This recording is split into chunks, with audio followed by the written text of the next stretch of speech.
I found myself. I think that I found myself. You know, back in the day when PCs first came out, there were people here that would do the accounting with the eye shades on, and they would have a pen and they were writing a ledger, and they would add things up on a 10-key ledger. Then spreadsheets came along and you put it on a PC. Then you connected the PCs together. But back then we automated manual processes. Now fast forward, you know, we're about to enter the phase where we automate the process of automation. Now think about what that means. You know, software. I wrote code for 8 years. Software is just math, right? And you know, when math can pre-calculate or math can configure or learn how to do all the possible combinations of math and write software and optimize a program without human intervention, that's the process of automating automation. And that's what's going to happen. And so what looks like a great job now might not be a great job in 10 years. And when it applies to liberal arts, when you're automating automation and deep learning and machine learning and AI is such a critical part of not just work, but our lives, medicine, whatever, then there's going to be a need for people who can critically evaluate information, lots of information, people who have learned how to learn and learn how to continue to process new information and have a variety of viewpoints. And so I think the value of a liberal arts major, while there'll be that dead period, if you will, over the next 10 years, I think it'll increase exponentially, because when you have so much, look, you know, you walk through the library here and you look at the vast number of books, Donald Trump would faint, but for the rest of you, you know, just that ability to say, you know, I've consumed all this and I can understand it and I know how to process it and I can come to conclusions based off of my education, you know, that's going to be a big benefit going forward. Do you see business as a sport, and yes. If so, which one? Yeah, business is the ultimate sport. I mean, look, when I first moved to Dallas, I was living 6 guys in a 3-bedroom apartment, slept on the floor. I mean, I tell the story all the time. I had one towel that I stole from a hotel that had holes in it. It was nasty. I mean, mustard and ketchup. I gained 30 pounds because we would go to a local pub and they would have fried mushrooms and everything if you just had one beer for $3, right? And so I would just pig out on fried mushrooms or fried whatever they had, and that's how I got started. I would come, there were times when I came home, the lights were turned off, I got my credit cards cut, you name it, right? I literally, I couldn't get financing for a car. There was a car on the roadway that I kind of liked, and it was obviously abandoned. I hunted down the bank that had done the financing for it and said, like, I think I found a car that you financed. Can I have it? And that's how I got a car when I first moved to Dallas. And so when I remember waking up days going, oh my God, right, is this gonna happen? You know, there were 6 of us living in a 3-bedroom apartment. One day, the way we would do it back then, we'd all write checks to one person who would then deposit it in their account and then write the landlord a check, because that would buy us time with the float, right, back then. So it would give us an extra couple days to get the money to deposit in our accounts. Guy named Dave O'Brien, Dobie, one day just took those checks. I have not seen him since. And it's like, what do you do? You know, and for whatever reason, I mean, I never got pissed. I never got, you know, upset. It was just like, you know, this is it, right? I just got to go. I just got to do. And I just got to keep on grinding. And that's always worked out for me. So even when things were the toughest, you know, my attitude has just been enjoy your life, smile, fight your way through it, and remember what you're good at. And I was good at tech, I was good at selling, I was good at working longer hours than everybody else, but I was even better at enjoying what I was doing. And so I just kept on reminding myself to enjoy. And even there was, you know, my first company, I said we did systems integration in local area networks.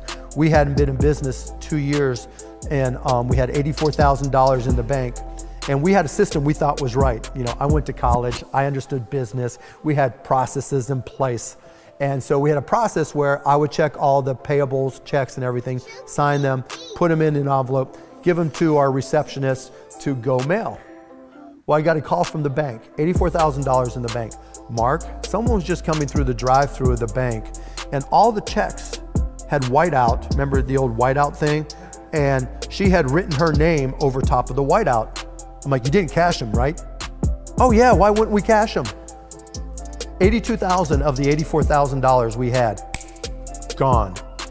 And it was like moments like that where you could just get mad. And I was mad. And her name is Renee Hardy, in case she came over here to the UK and you run into her. R-E-N-E-E, Hardy. But it was like, what else are you gonna do? Shit happens. And so you have to get back to work and you have to go after it and you have to make the best of it.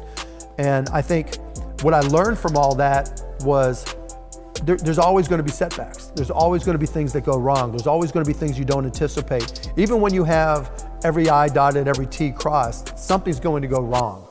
And when it does, you just have to fight through it and grind through it and remember what it is that makes you special, what it is that gives you confidence to do what you do and do more of it. And so it's worked out. In business, when you start a company, you don't know who all the competition is. You set your sights on what you want to accomplish. You work hard, you try to come up with an advantage that your company offers. You try to come up with something that people want to pay for, and then you try to improve it every day. You try to re-earn your customers' business every single day. But you don't know where your next competition is coming from. Anybody can start a business and compete with you.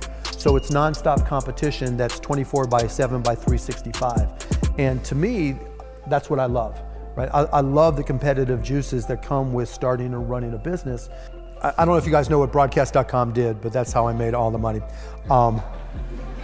That's what made me rich as fuck, and it was a great day. I was such a big basketball fan that when I went down to Dallas, Texas, we would have people, we would sit in front of a phone that had a speakerphone, and somebody in Bloomington, Indiana, where the school was located, would put a speakerphone next to a radio. And we would sit around and drink beers and listen to the game. And this is when the internet was first starting to happen, and we're like, there's gotta be a better way. And I said, okay, I'm gonna figure out how to take audio and put it over this new thing called the internet. You've gotta find the things that you like. Because to me, the key to success is finding something you love to do and then trying to be great at it. And you don't have to know what that is. Like I took one computer class in college and I cheated at it,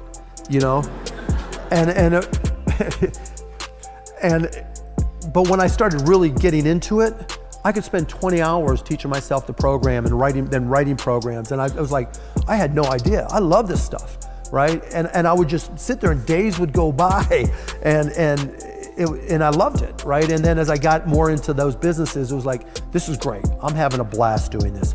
But I didn't know that's what I would love to do until I tried a lot of different things.